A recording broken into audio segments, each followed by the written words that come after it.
right there. Adam King, WBNS. Chip, I'm sure there's going to be a lot of questions about this. You're playing in the stadium you coached in against the old team that you coached for. Just a lot of parallels for you in your career. What's it like to kind of have it all come to this point? Honestly, I haven't really thought about it. You know, we haven't gotten out there yet, so just kind of been the way the schedule sets. It's just after we beat Tennessee, it's under Oregon, and obviously they're really talented, so it's kind of got to be full attention. So I haven't really thought about that. How much did you look back at that Tennessee game and the game plan, and what made it work in your eyes the most? I think our players just really executed, did a great job. I thought Will played really well, you know, within the confines of the offense and threw the ball very accurately. What he's done in almost every game we played this year. So I thought our running backs really contributed well. I thought the offensive line was really cohesive in that thing.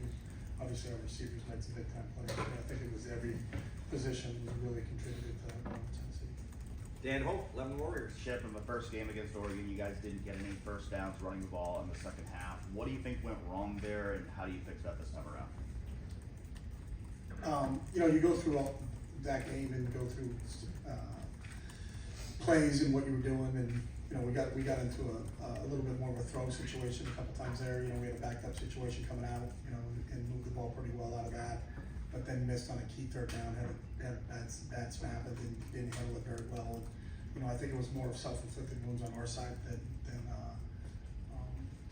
those are things that I think are correctable when you start to look at the tape and kind of how you figure that out. So that's part of the process. You know, you get to play a team twice. That's rare in college football that you get to play a team twice. So you've got a game against them, and they also have a game against you. So they're looking at the same exact thing. So you know, you look at that game, but there's also, I think that was the 6th game of the year. There was a lot of games since then. They've done some different things defensively since that game. You know, up until the game against Penn State a couple weeks ago in their last game. So I don't know how similar the two games will end up playing out, to be honest with you. How confident do you feel that you guys were able to find something in the run game against Tennessee that could now translate over to this game? Yeah, I think every game is different. So I think you don't look at, hey, we did this against Tennessee, so we'll do this against our next opponents. I think it's always the matchups and the individual matchups, our O-line versus their D-line, which I think is one of the best D-lines in the country. You know, I think Harmon and Caldwell inside, having Birch back. Birch didn't play against us in the first game, so what impact will he have, you know, as an edge player, because he's a really, really good football player. So, you know, I don't think you look at the game you played the week before against a different opponent and say, hey, this match is for real here. It's what are we going to do to beat really good Oregon team. Stefan Kreisnick, Cleveland.com. What are your thoughts of the way Devin Brown has kind of stayed involved and just the way in general he's handled, you know, the situation that he's in and remained at Ohio State throughout this run? Yeah, I think it says a lot about Dev's character. You know, he loves it here. You know, he loves his teammates. He loves being a Buckeye. And so I understand it. The quarterback position is kind of unique when it comes to football in terms of, you know, kind of how you fit in and where they are. Everybody kind of picking different places to play. Where can I play if I go to this place? And those situations. But it tells you everything about Devin. He hasn't taken any visits. He's really focused 100% on Tennessee and now 100% on Oregon. And what can he do to help his teammates win this football game? Where do you feel he's kind of added to the room as a whole, you know, throughout this season? Oh, he's been great. You know, I think because he's got the most experience in that room. You know, so you know, Will got here in last January, so did Julian and Air, and then Lincoln had only been here a year, so Devin is kind of the older player in the room. And when we talk about things that you know they did a year ago or 2 years ago, he can kind of give his 2 cents on that, and he's done a great job leading that group. Pat Murphy, 24/7 Sports. Chip, obviously going into the Tennessee game, there was a lot of emotion, frustration. Guys talked about after the game, kind of using that Michigan loss. You go out on the field, there's Tennessee fans in the stands. How do you take a similar mentality into a game like this when maybe the outside noise isn't quite what it was for 3 weeks leading into that first round? Yeah, I think our players are intrinsically motivated to be successful, and they have one goal, and that's to win the whole thing. And the only way you can win the whole thing is to win game 2. So, you know, that's been their intention since the Tennessee game was over. It's been what are we going to do next? And I think it's all your attention's on. Obviously, they're the number 1 seed that you're playing, so they're the 1 seed for a reason. They're the only undefeated team in college football, so you know that gets your attention right away. So you don't have to muster up any type of other motivation in terms of what do people say about us. So that'll motivate us even more. It's a really good football team. Turn on the tape, and they're going to challenge us, and our guys are really excited about that challenge. And you mentioned maybe not focusing so much on that last game because of what's happened since then. Do Do you review that Oh, anymore, or yeah. is it just I a mean, win? we watch them all, so we've watched all 13 games they played this year, so it's not like, we just watched the game we played against them and then you watch anything else. I think you have to take a look at everything that they've done over the 13 games and go through it. But their lineup will be different. Like I said earlier, Birch didn't play against us the last time he played, but he has played since then. He's a really, really good football player. So, there's some changes that they've made since then. I think each team is different from when the last time we played each other. You know, there's been a growth on both sides, from both teams. So I think that's part of it. But you look at all 13 games they played this year. Tony Gervin, Buckeye Huddle. Chip, after you got here, do you remember the first time that Jeremiah Smith made you just say like, wow? I mean, we've done it a lot. But like the first time when. I don't really remember the first. I think it was during one of the workout sessions, you know, with Coach Mick and just watching them run and jump and do some different things, and you could just see his sheer athleticism. You know, for a guy that big, to be able to run and jump the way he can run and jump was, you know, really the kind of the first thing that caught my eye. Do you remember the last time he surprised you? What's that? The last time he surprised you? Because it seems like. Yeah, Jeremiah yesterday surprised when he everybody. had his Grinch cleats on in practice. But I liked it. It was a little Christmas color. So. Austin Ward, the podcast. What did you guys think of the rotation of the guards last week? I thought all three of those guys did a really nice job, and I think it's, you know, to develop depth late in the season like we have, is critical. I thought we played really well.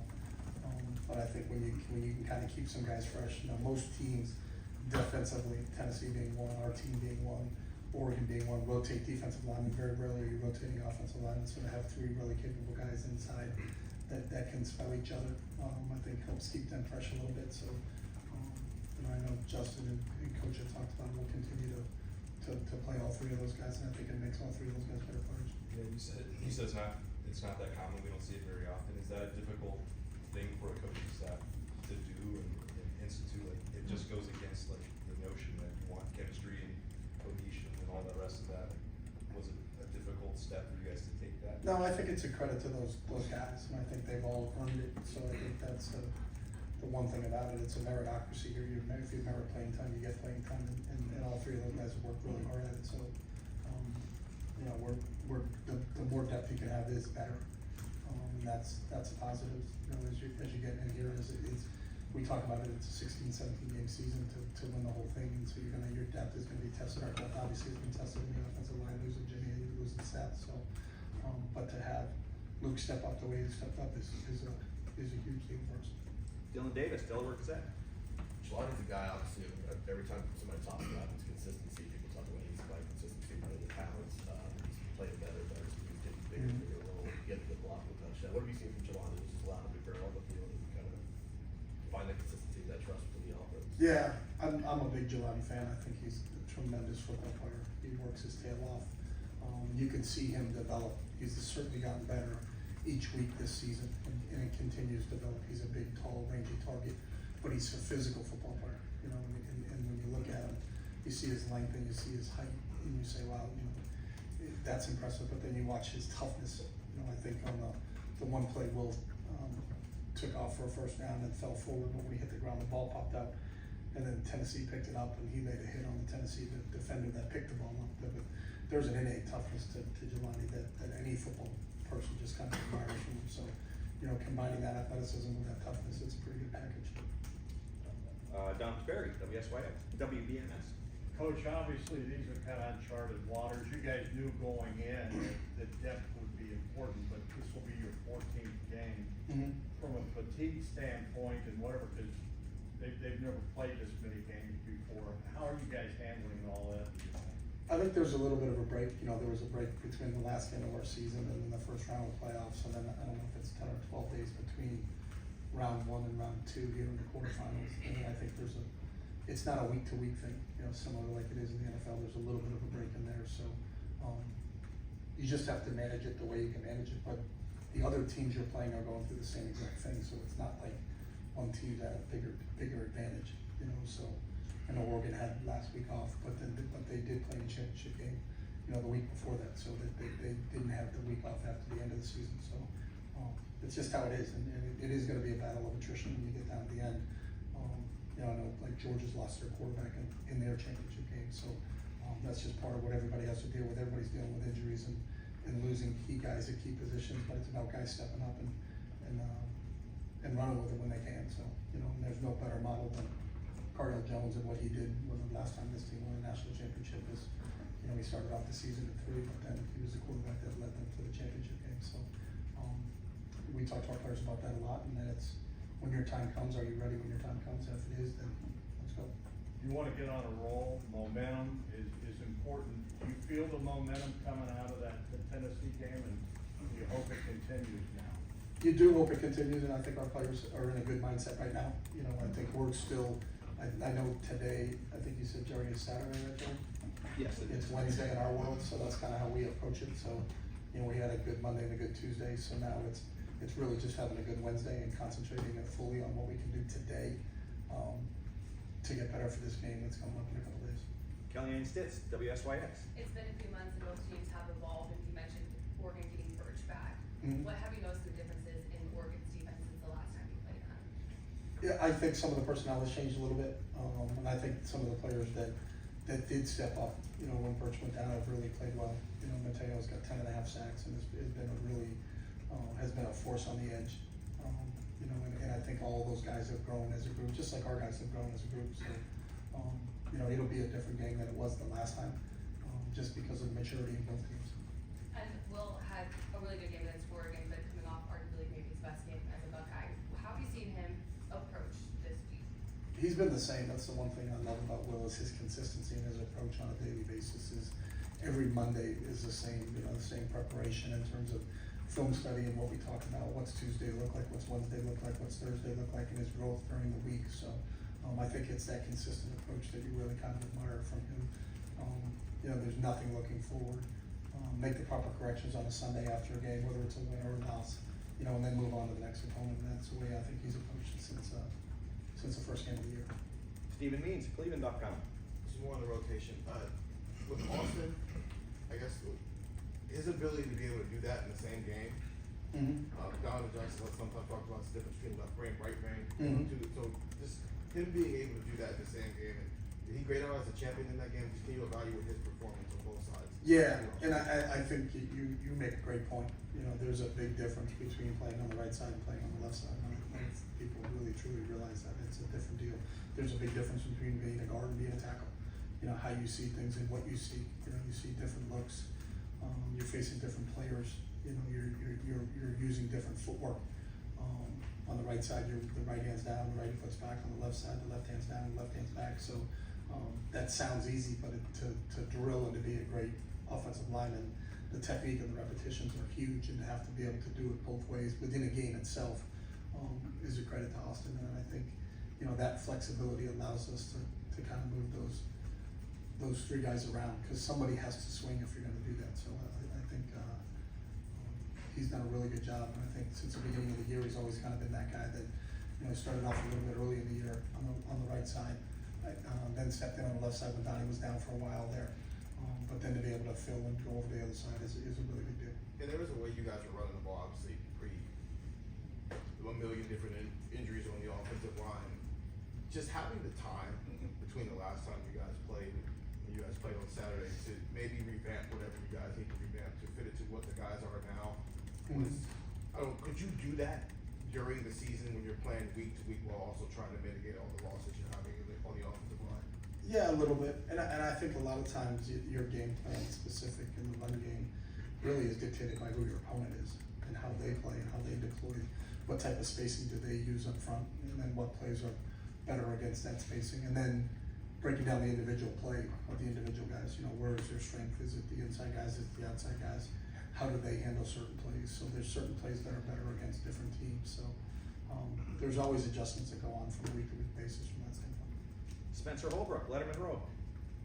Chip, since Will has come back at tight end, what does he give you guys that maybe you guys were missing in the time like that he missed? Yeah, just having him back, we actually lost him in this game, you know, and then to come back, I think he's a big, strong body. He can be a tight end, an inline tight end that can block defensive ends, block the C gap. You know, gives you that matchup in there against, and we're going to need it this week because the ends we're facing are really, really good. But given a guy that can play in line up as basically the 6th offensive lineman and can be able to compete like that.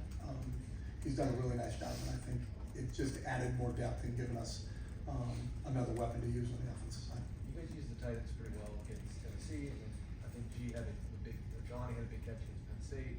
You guys used G against Oregon. Terrence Ferguson was pretty good against you guys. There, what is it about big games? You've been a play talker one time that makes you guys like, I don't know, get the tight end more involved. It seems like in a big game, offenses just target tight ends. Yeah, I mean, the tight ends are usually deployed towards the middle of the field. It's a shorter throw for the quarterback.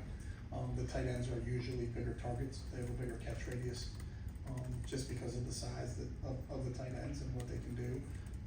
Sometimes it becomes a matchup game with tight ends. You know, how do they match up against the linebackers?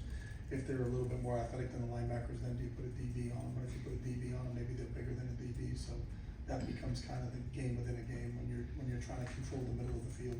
You know, it's like having a really good slot receiver, and we do, and a Mecca that can control the middle of the field. But they have a really good tight end. You know, watching them on tape, that does a great job of helping control the middle of the field. And he's really a safety valve for the quarterback, knowing that, hey, I got a big guy somewhere in the middle of the field. It's a shorter throw. They don't have to drive the ball to the sideline to get the ball to him, but you can take advantage of some of that spacing and use those guys. But I think it's the same thing. You know, the teams that are really successful in the NFL, the Chiefs and people like that, the Niners with Kittle, you know, having that kind of security blanket in the middle of the field is a big deal for a quarterback. Folks, this press conference is being zoomed and streamed around the world on the World Wide Web. We're going to go to a couple of those on Zoom right now. Question from Andreas Soto from the Los Angeles Times. Andreas? Coach, you are returning to the stadium that you called home for the past 6 years. Does that add anything to this game for you, or is it just kind of business as usual? Gotta get more sunscreen looking at the weather report, because we haven't seen the sun in a while out here in Columbus. But I think more of the game itself and the Rose Bowl itself, you know, is it's such an iconic place and such a special place to play. You know, to be at that 2 o'clock kickoff on the West Coast on January 1st it's special, and so I'm excited to be an opportunity to coach in another Rose Bowl. I think that's going to be really special. We're going to stick And how with would you say you've grown over the past year? Say that again. How would you say you've grown over the past year? Like as a coach and as a person? Yeah, I mean, I think anytime you're a product of your environment, so to be able to be around this group, you know, the players and obviously this coaching staff here is has to make anybody better. So I think the fact that I got a chance to spend time with this group is a truly special time. And I had a great time when I was at UCLA. I had a great staff and an unbelievable group of players there too. So I think just really fortunate with everybody that I've got a chance to be around in the last 7 years. We're going to move on to Jordan Mendoza, USA Today. Hey Coach, you at one point almost had Dylan Gabriel as your quarterback at UCLA, so clearly that you have a connection with him. What was it about him that wanted you to have him as a quarterback, and what can you say about just the type of quarterbacking person that he is? Yeah, I'm not surprised at the success Dylan has had. You know, you could see it when he was at Mililani in Hawaii in high school, and then watching what he did at Central Florida. Didn't surprise me the success he had at Oklahoma, nor the success he's had at Oregon. He's extremely accurate. I think he's really calm. There's a poise about him that I think is, kind of special for the quarterback position. Doesn't seem to get rattled too much. Really has a true understanding of what they want to get accomplished there, and is also really athletic. So that if you do take away some of his options from a throw standpoint, he can beat you with his legs. So I think he's the complete package and one of the top quarterbacks in the country. We got time for one more on Zoom. Joe Reedy from the Associated Press. Hey Chip, just with working with this offense for the past year, when was the point where you felt like you were really comfortable with this group and everything was kind of operating how you wanted it? That's always a work in progress. I think in some games you're like, that was really productive and really efficient in terms of what we did, and then other games you come out of the game and say, hey, we left some things out on the field, or we didn't do what we thought we could do against this team.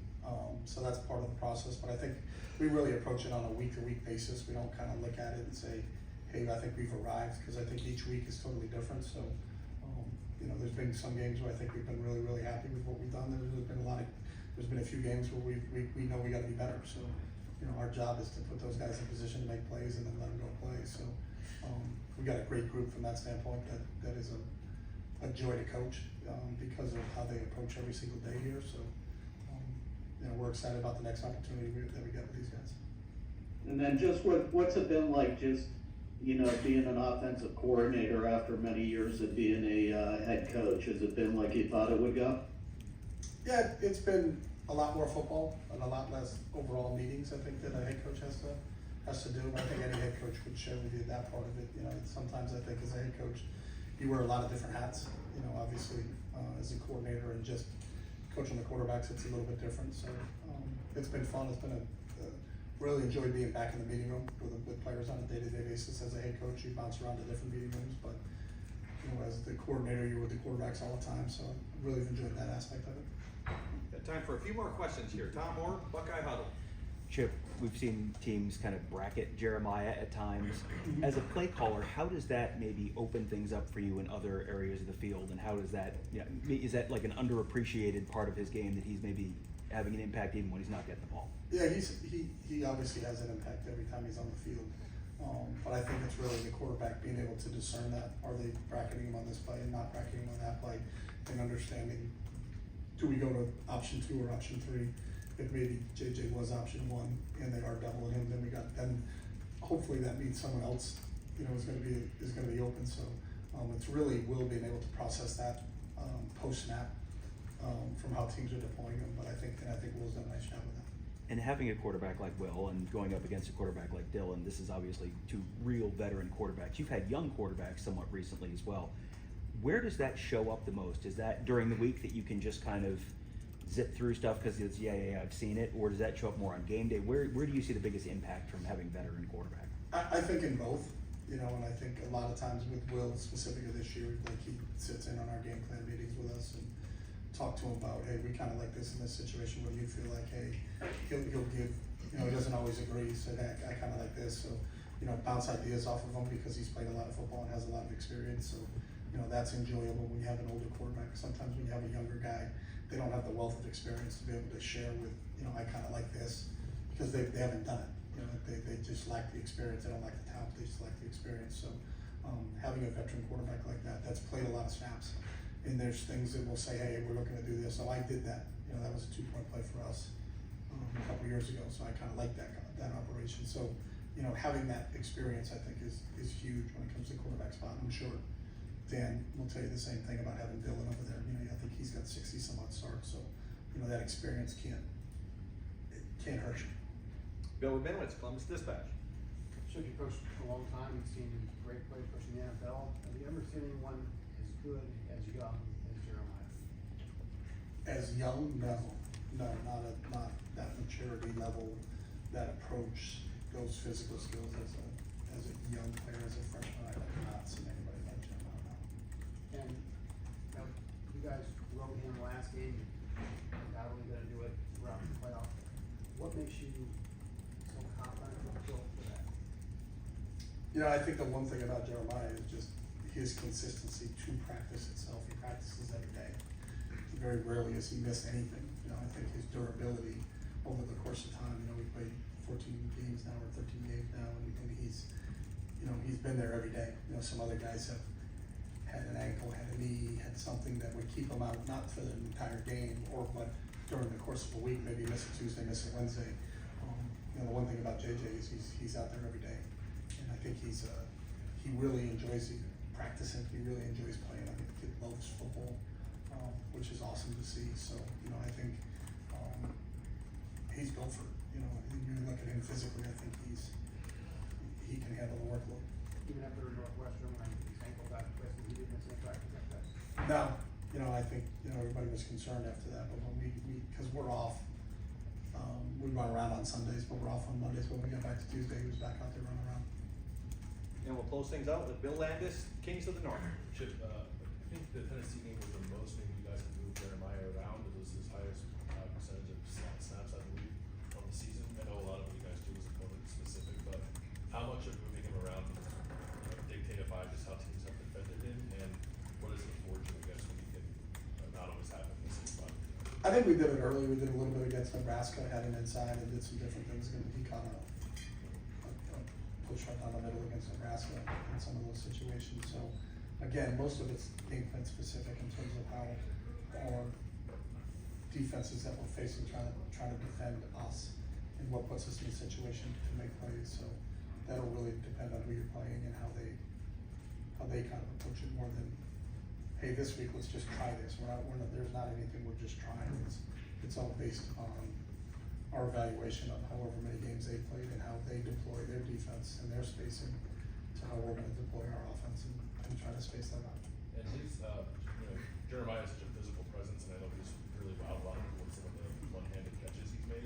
But when you guys have gotten him the ball kind of in space, his ability after the catch really stands out, and to the point where maybe it's perhaps underrated. How would you evaluate his ability I after don't the take catch? anything without JJ's underrated. He's not the freshman of the year. He wasn't the freshman of the year. He wasn't? No. They had that? Yeah. He didn't win it. He didn't win it? No. Who won it? Sullivan Simmons. Is he, oh, the linebacker? Yeah. He's a good player. But. I don't know. That's a good player, though, I'm telling you, that's not a football player. But JJ after the catch, like, is that, I guess maybe the better to ask, is that something you want to try to unlock a little bit more, as you move forward here in the postseason, just, letting him use his speed to run away? Yeah, I mean, JJ, I think he ran a reverse against Michigan State for a touchdown. He caught a short pass against Western Michigan and just ran away from everybody. I think obviously he's not just throw the ball up and have him go get it. He can do a lot of different things, and that's what makes him a complete football player. So, he can take short passes and turn them into runs after catches and can make some damage that way, but he can also beat you over the top. I think the one thing that may be underrated is I think he's a really good blocker. I think he's done a really good job on perimeter runs in terms of being able to lock up DBs and get his hands on because he is such a big guy. But he takes a lot of pride in that too. That's the one thing that's always so good about JJ is that there's nothing that he's not willing to do to help us win. So if it may be a key block in a certain situation, or maybe catching a short pass and running with it, or maybe catching the ball over the top, those highlight type catches that he's made, it's that he's the complete package. So we're fortunate to have him. Coach, thank you very much. Thanks, Chip.